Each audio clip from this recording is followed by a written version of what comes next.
अस्सलाम वालेकुम नाज़रीन इकराम। उस बाप के दिल की क्या कैफियत होगी कि जिसके अपने घर में, उसके पैसे से ख़रीदे हुए घर में उसके बच्चों की शादियां हो रही हों, पूरी दुनिया वहां आ सके, शादियाने बज रहे हों शादी के, लेकिन उस बाप को घर की दहलीज पार करने की इजाज़त न हो।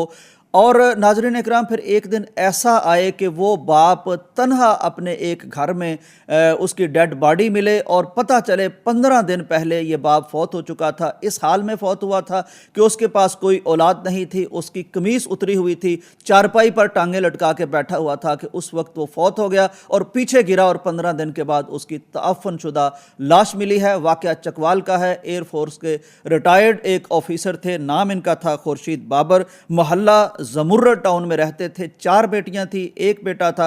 लेकिन इनसे गलती ये हुई कि इन्होंने अपनी ज़िंदगी में ही ये जो 8 मरले का प्लाट है ये अपनी औलाद को दे दिया। औलाद कई दफ़ा अल्लाह ताला माफ़ फरमाए ऐसी जहरीली निकलती है और ऐसी यानी कोल्ड ब्लडेड निकलती है कि उसको अपने खून की परवाह, बाप की परवाह नहीं होती।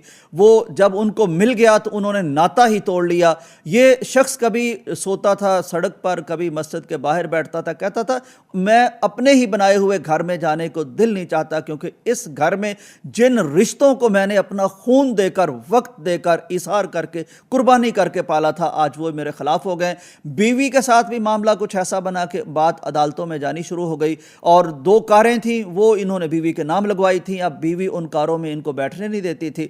इनको फिर अपर में थोड़ा सा को घर बना हुआ था, वहां बैठने की इजाजत मिली हुई थी, चुनाचे वहीं अकेले रहते थे। 15 साल से बीवी के साथ भी बोलचाल बंद थी। कुछ लोग बताते हैं कि मौक़िफ़ के थोड़े सख्त ज़रूर थे, उसूल पसंद आदमी थे। ज़ाहिर है ऐसे लोगों के साथ कई दफ़ा इस तरह फिर किया जाता है। चुनाचे अब 15 दिन से बीवी नीचे है, ये ऊपर हैं और कोई आपस में राब्ता नहीं है। उस अल्लाह की बंदी ने इंसानी लेवल पर भी देखना गवारा नहीं किया कि 15 दिन से कोई हरकत नहीं हो रही, कोई आवाज़ नहीं आ रही, कोई नीचे नहीं आ रहा। मरीज़ मेरा खामद है, शुगर पेशेंट है और उसको बीमारियाँ थी। तो बहरहाल जो दामाद था वो राब्ते में रहता था। उसने राब्ता करने की जब बार बार कोशिश की तो राब्ता ना हुआ तो उसने नवासे को भेजा और नवासे ने जब देखा कि दरवाज़ा बंद है तो ऊपर से जो पड़ोसियों के घर से छलांग लगा के देखी गई तो वो कैफियत सामने आई जो मैं आपको बयान कर चुका हूँ। नाज़रीन इकराम, ऐसी कैफियत इंसानों की नहीं होनी चाहिए। जानवरों में भी हमदर्दी होती है।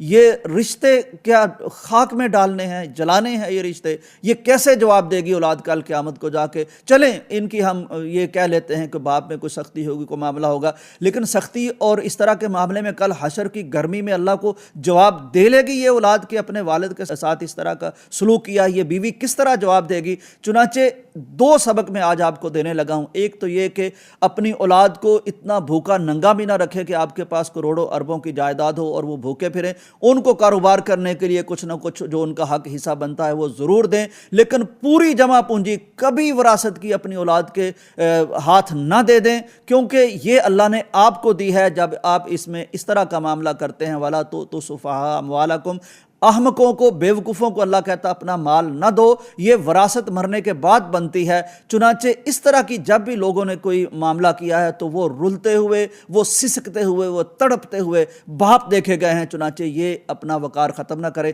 और दूसरा, कुछ खुदा के लिए रिश्तों में कुछ रहम लाइए, कुछ राब्ता लाइए। अपनों सर्दियाँ हैं, तन्हाइयाँ हैं, लंबी रातें हैं, एक दूसरे से राब्ता ज़रूर रखिएगा। कुछ पता नहीं कब कौन कहाँ अल्लाह के पास हाज़िर हो जाएगा, तो राब्ता रखिए। वो हमारा असगर की तरह के मामले ना हो जिस तरह के अब होने शुरू हो गए। अल्लाह ताला माफ़ फरमाए। राब्ता रखिए, दूसरों का ख्याल रखिए, रिश्तेदारों से ताल्लुक़ रखिए। और इस गोल्डन जो नसीहत मैं कर रहा हूँ, कभी ज़िंदगी में अपनी वरासत पूरी की पूरी अपने बच्चों के नाम अपने हाथ काट के उन्हें ना दीजिए। इजाज़त दीजिए। अल्लाह हाफिज़।